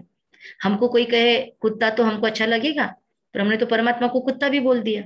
हमने तो 24 अवतार में वरा अवतार भी नहीं छोड़ा, सुअर बोल दिया उनको, और ऊपर से उसको वो क्या कहते हैं लेपा पोती कर दी, नाम अच्छे दे दिए, अवतार बोल दिया। लेकिन हमने उसको सुअर बोला। हमको कोई सुअर बोले तो क्या लगेगा, कितना बुरा लगेगा। कोई हमको कुत्ता बोले तो कितनी बुरी उपमा लगेगी कि तुम कुत्ते जैसे हो, कितना अच्छा लगेगा, हम बहुत खुश होंगे, है ना, एक थप्पड़ लगाएंगे सामने वाले को। लेकिन परमात्मा को कुत्ता बिल्ली ठिक्कर ठोबर सब में व्याप्त कर दिया, सर्वव्यापी बोलकर, कितना उसकी ग्लानि किया। लेकिन परमात्मा क्या है, वो हमको इतना प्यारा रस देता है ज्ञान का, तो वो हमको सब नशों से छुड़ाता है, और वो हमको ये सुंदर प्यार का ज्ञान का नशा देता है, जिसको पीकर आत्मा सुदृढ़ बन जाती है। तो वो सोम रस मतलब ज्ञान का रस पिलाने वाला है, न कि भांग पिलाने वाला। उसको भांग पिलाने की जरूरत नहीं है, खुद को ना पीने की ना हमको पिलाने की। राइट। तो इस तरीके से परमात्मा की पूजा ये सब जगह होती है। राइट। आप देख लीजिए सब जगह, मतलब उसके लिए हमने कहा ना सर्व धर्माओं के आत्मा का एक ही पिता। तो अलग अलग धर्मों में जाइए आप, हिंदू धर्म में देखा हमने रामेश्वर में भी उनका ही मंदिर है। हम हनुमान जी को मानेंगे तो हनुमान जी ने किसको माना, राम जी को। हम साधु संतों को मानते हैं कि गुरु लोग हमको पार करवाएंगे, पर गुरु लोगों के लिए सबसे बड़ी यात्रा अमरनाथ। अमरनाथ में किसकी पूजा हो रही है? गुरु लोग अगर हनुमान जी को मान रहे हैं तो हनुमान जी किसके भक्त है? वो राम जी से सब कुछ लेते हैं। राम जी को कहाँ से मिलता है सब? वो तो रामेश्वर अपने ईश्वर से ले रहे हैं। तो हम भाया भाया में क्यों घूमे? क्योंकि बीच में इन सबको कमीशन मिलेगा, थोड़ा राम जी को कमीशन मिलेगा, थोड़ा हनुमान जी को मिलेगा। क्योंकि परमात्मा के पास तो राम जी जैसे कितने देवी देवता आएंगे, राम जी के पास हनुमान जी जैसे कितने भक्त होंगे, तो वो इतनों की झोलियां भरते होंगे। हनुमान जी के पास उतने उनके कितने भक्त होंगे और उनमें से हम एक, तो हमको कितना मिल रहा है? तो हम डायरेक्ट क्यों ना परमात्मा से कनेक्शन जोड़े, गलियों में क्यों फंसे? फॉर एग्जाम्पल, आपके घर में जहां से आपने मोबाइल लगाया है, आप मोबाइल चार्ज कर रहे हो या लैपटॉप पे बैठे हो लैपटॉप के सामने, तो लैपटॉप को चार्ज कहाँ से मिल रहा है? सॉकेट में से मिल रहा है। ऐसे सॉकेट आपके घर में कितने हैं? अपने मन ही मन जवाब दीजिए। और ऐसे सॉकेट्स आपके रूम में कितने हैं? और ऐसे रूम आपके घर में कितने हैं? और वो सारों रूम को कहाँ से मिल रहा है? डीपी कहाँ है आपके घर का? ऐसी डीपीज आपके कॉलोनी में कितनी है? सोसाइटी में कितनी है? ऐसे सोसाइटीज आपके उस पूरे एरिया में कितने हैं? ऐसे एरियाज पूरे कहाँ से कंट्रोल हो रहे हैं? सबको पावर हाउस से कनेक्शन मिल रहा है। तो हम इस सॉकेट में केवल एक चार्जिंग कर सक रहे हैं, लेकिन अगर पावर हाउस से कनेक्शन जोड़े तो बहुत ज्यादा पावर और बहुत कम समय में चार्ज हो जाएगा, राइट? सुपर पावर बैटरी आजकल लोग ये करते हैं ना, सुपर पावर चार्जिंग। तो वैसे ही अभी तक हम वाया वाया में घूमे, अब हमारी मर्जी क्या है? वाया वाया में घूमना है या डायरेक्ट कनेक्शन जोड़ना है? अपनी मर्जी है। दूसरे धर्मों में जाओ तो लोगों ने गुरु नानक देव को अपना पिता माना, पर गुरु नानक देव ने कभी नहीं बोला गलती से भी कि मैं खुदा हूं। उन्होंने हमेशा ऊपर याद किया और कहा, एक ओंकार सतनाम करता पुरख आदि सच अनादि सच, है ना? उन्होंने कभी ये नहीं बोला, उन्होंने कहा सत्य है वो। हमने कहा सत्यम शिवम सुंदरम, शब्द अलग अलग हुए, भाषा अलग हुई, मीनिंग एक है। क्रिश्चियनिटी में लोगों ने क्राइस्ट को, जीसस को फादर मान लिया, जबकि जीसस ने कभी नहीं बोला कि मैं आपका पिता हूं। जीसस ने बोला God is one, God is light, God is truth, उसको याद करो, मुझे याद करो नहीं बोला। उसने खुद को हमेशा बोला मैं मैसेंजर हूँ, मैं पैगंबर हूँ, ऐसा ही इब्राहिम ने या मोहम्मद ने बोला। पर लोगों ने अल्लाह अकबर अल्लाह या फिर मोहम्मद रसूल अल्लाह कहना शुरू किया। उन्होंने कभी नहीं बोला मेरे नाम की अजान गाओ। गौतम बुद्ध ने कभी नहीं बोला, उन्होंने तो बोला मेरी कभी भी मूर्ति मत स्थापन करना। और आज सबसे ज्यादा मूर्तियां दुनिया में गौतम बुद्ध की है। हमने इन धर्म शास्त्रों को, धर्मवेत्ताओं को मान लिया, शास्त्रों को मान लिया, पर शास्त्रों की नहीं मानी या धर्मवेत्ताओं की नहीं मानी। उनको ही बना दिया आप ही भगवान बनकर बैठ जाओ, वो सारा काम डिपार्टमेंट आप संभालो, हम आपको ही पकड़ लेंगे। और इसीलिए उन्होंने इशारा किया अलग और हम पहुंचे कहीं और, राइट? तो सबका इशारा ऊपर की तरफ है। उन्होंने कहा गॉड इज लाइट, हमने कहा प्रकाश स्वरूपम शिवोहम, हमने प्रकाश कहा परमात्मा को, परम पिता शिव परमात्मा। हमने उसको कहा कि ज्योतिर्बिंदु शिव, हमने ज्योतिर्लिंग लिंग के रूप में स्थापना की। उन्होंने भी ज्योति कहा, इन्होंने भी ज्योति किया। पारसी धर्म में जाओ तो अगियारों में ज्योति जलाते हैं, कोई भी धर्म में जाओ ज्योति का महत्व है। या फिर इन्होंने कहा लाइट तो हमने कहा प्रकाश, इन्होंने कहा सत्य तो हमने कहा सत्यम शिवम सुंदरम, इन्होंने भी कहा सतनाम। तो हर जगह परमात्मा को ही माना गया, पर हमने धर्मों की स्थापना कर दी और हम लड़ रहे हैं एक दूसरे की गले काट रहे हैं। हम तेरा अल्लाह मेरा ईश्वर, तेरा खुदा मेरा रब, और हम ही दूर हो रहे हैं परमात्मा से। कहने को कहते हैं सबका मालिक एक, मानने को अनेकों में फंसे हुए हैं। जापान में जाओ, चलो भारत की छोड़ो, और देशों में जाओ जहाँ पे बौद्ध धर्म में इतनी ये मान्यता है, वहां पर भी सामने एक रेड पत्थर रखकर उस पे कॉन्सेंट्रेट करते हैं। चिकोस्वाकी या ऐसा उसको नाम है, तो वो भी कौन सी अवस्था है? जापान की वो ध्यान अवस्था, वो भी निराकार को याद कर रहे हैं। संघ अस्वत जो सबसे बड़ी यात्रा है हज की, उसके बारे में भी कहना है कि पहले वे सभी मूर्ति पूजा में मान्यता रखते थे, पर व्यवहार में कुछ विशेषता नहीं दिखाई दी। तो इब्राहिम ने क्या किया, रातों रात सब मूर्तियों की मुंडी छाड़ दी। बाप को लगा कि इसको सब लोग पनिशमेंट देंगे, तो उन्होंने उसको भगा दिया फिर वहां से। तो इसीलिए मक्का मदीना की यात्रा होती है। वहां पर क्या है, वहां पर काबा का पवित्र पत्थर है, और वो पत्थर भी शिवलिंग के आकार जैसा है। तो वो भी निराकार को ही जाकर चूमते हैं। सबसे बड़ी यात्रा मुस्लिम धर्म में, और कहते हैं या रब मेरा हज कबूल करना, राइट? वो लोग भी उसी को मान रहे हैं पर मानना नहीं चाहते। तो इसीलिए अगर सबको ये मान्यता, ये स्पष्ट हो जाए दिलों में कि सबका मालिक रियली एक है, तो कौन लड़ेगा? आत्मा आत्मा भाई भाई नहीं बन जाएंगे। तो हिंदू मुस्लिम भाई भाई इस सेंस में है, बोलने के लिए नहीं। एक परमात्मा की सभी संतान है दुनिया में, तो एक बाप जिसका है वो सब संतानें आपस में भाई भाई हुए ना। फिर दूसरे देशों में जाओ तो पशुओं के पतियों का भी नाथ कौन है? नेपाल में पशुपतिनाथ के रूप में परमात्मा शिव विराजमान है। सबसे पहला मंदिर भारत में सौराष्ट्र सोमनाथ का निर्माण हुआ, कौन विद्यमान है? निराकार ज्योतिर्बिंदु शिव। उनकी राजा विक्रमादित्य जी ने कोहिनूर हीरा रख कर, हीरो जरी से पूरा मंदिर सजाकर, जिसको मोहम्मद गजनवी ने 17 से अधिक बार लूटा कहते हैं। आज भी वहां पर इतना सोना है, मैंने अपने आंखों से देखा है। उन्होंने बताया कि अभी भी सोना है, पर अब इतना डर बैठ गया है कि सिर्फ शिवरात्रि को मंदिर सजाते हैं। पहले तो हमेशा सजा धजा रहता था। सोचिए, इतना लूटने के बाद जिसके पास इतना है, सबसे पहले कितना ब्यूटीफुल मंदिर बना था उस पिता का। तो राजा विक्रमादित्य ने सबसे पहला मंदिर स्थापन किया, सबसे पहला वो सोमनाथ, ज्ञान का रस देने वाला, विश्वनाथ, अमरनाथ, सारे उसके शब्द जो है, वर्ड है, वो सारे नाम कर्तव्यवाचक है। सर्व आत्माओं के पिता, सर्वधर्म मान्य। जैन धर्म में चले जाओ, कोई भी धर्म में चले जाओ, उसी की एक की मान्यता है। ये एक फॉर्म है, इसका एक क्लियर वाला पिक्चर ये है। चाहे तो आप इसका स्नैपशॉट निकाल, स्क्रीनशॉट निकाल सकते हो और इसको कल होमवर्क में समय निकाल कर 100% स्टूडेंटशिप निभाकर 5-10 मिनट लगेंगे, ये सारे 32 गुण चेक कर लो। एक दूसरे से हम शादी के पहले 36 गुण मैच करने की कोशिश करते हैं, और हम सब जानते हैं कितने भी गुण मैच कर लो, लास्ट में कहीं ना कहीं तो छिटाकशी होती ही है, अनबन होती है। अगर हम परमात्मा से अपने 32 गुण मैच कर ले तो दुनिया में किसी से भी हमारी बन जाएगी। वो परमात्मा क्या है? सर्व गुणों का सागर है, सातों गुण, सदगति दाता है, पतितों को पावन बनाने वाला है, दिव्य दृष्टि देने वाला है। उसी चीजों को, उसी दुनिया को नए पर्सपेक्टिव से, नए एंगल से देखने के लिए इतना ब्यूटीफुल नॉलेज उसने खुद ने आकर दिया।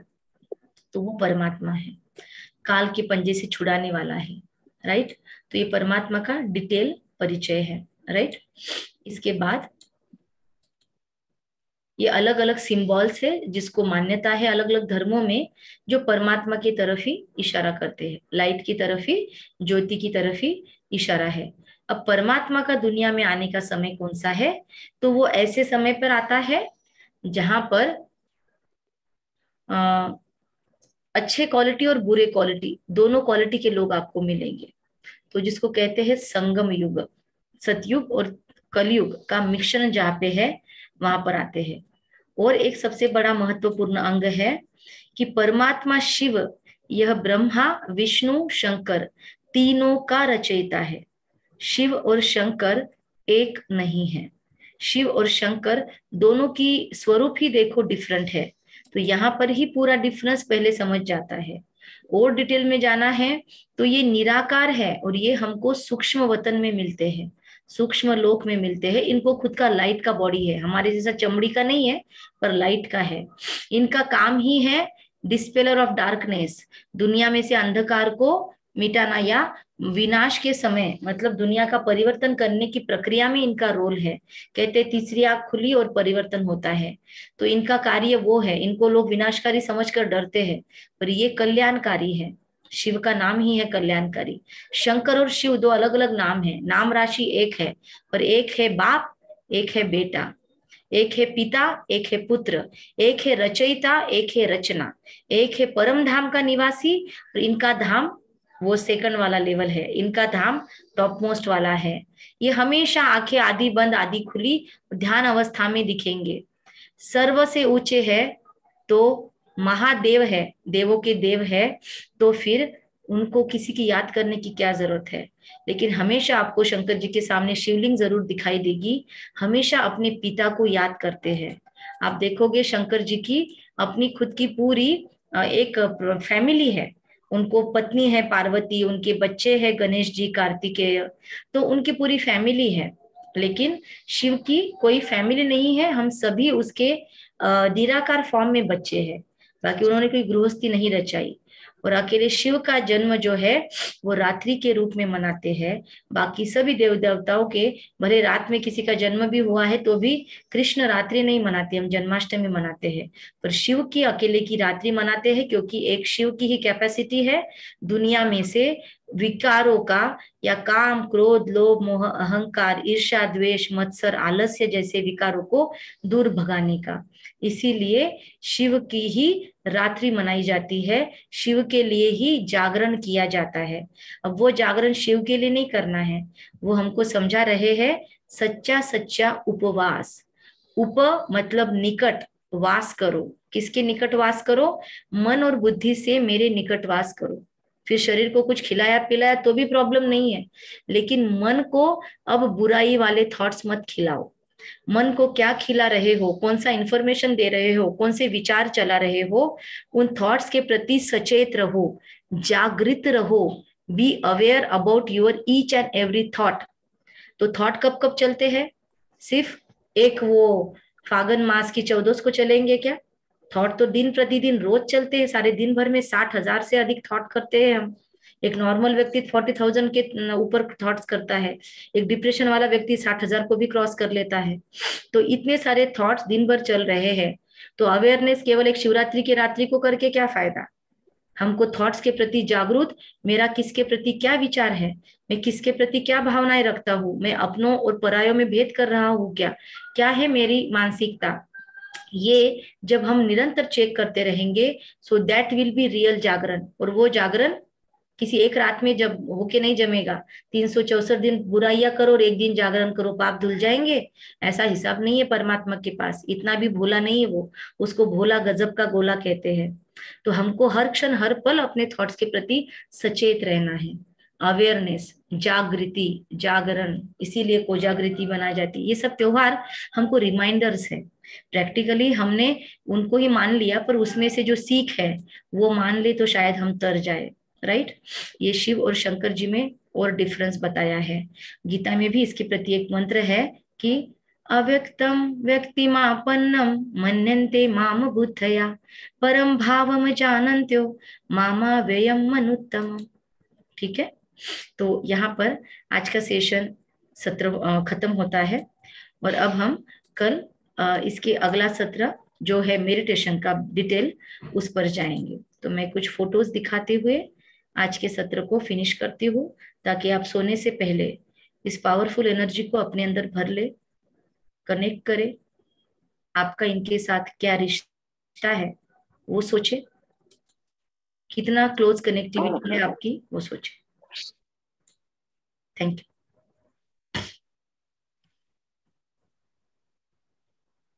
ठीक है, यहाँ पर हम आज क्लोज करते हैं। जी ma'am. Thank you. Thank you. Homework please कीजिएगा। कल तक एक होमवर्क है, शॉर्ट में बताती हूँ। कल तक आप सेशन शुरू होने तक जिनसे भी मिलोगे उन सबको बोलना कुछ नहीं है, बस उनको यहाँ पर ये भी एक स्टारलाइट है और इनके अंदर भी 7 गुण है और इनके गुणों में भी वृद्धि हो, इतना बस थॉट क्रिएट करना है। आपके सामने कोई भी आए, वो आपसे शुभ कामना शुभ भावना लेकर जाए। ये आपको कल शाम तक जितने भी लोग आपको मिलते हैं उनके लिए थॉट करना है, चाहे आपका दुश्मन भी आए या दोस्त आए। आपको यही सोचना है सबसे पहले, काला गोरा कौन सा रिश्तेदार है वो नहीं, ये आत्मा है और इसके अंदर भी 7 गुण है, इसको भी वो गुण इमर्ज करने में मदद मिले। इतना एक थॉट कल हम मिलने तक हमको करना है कंटिन्यूस, हर एक के प्रति। ये होमवर्क रहेगा। Thank you. ओके।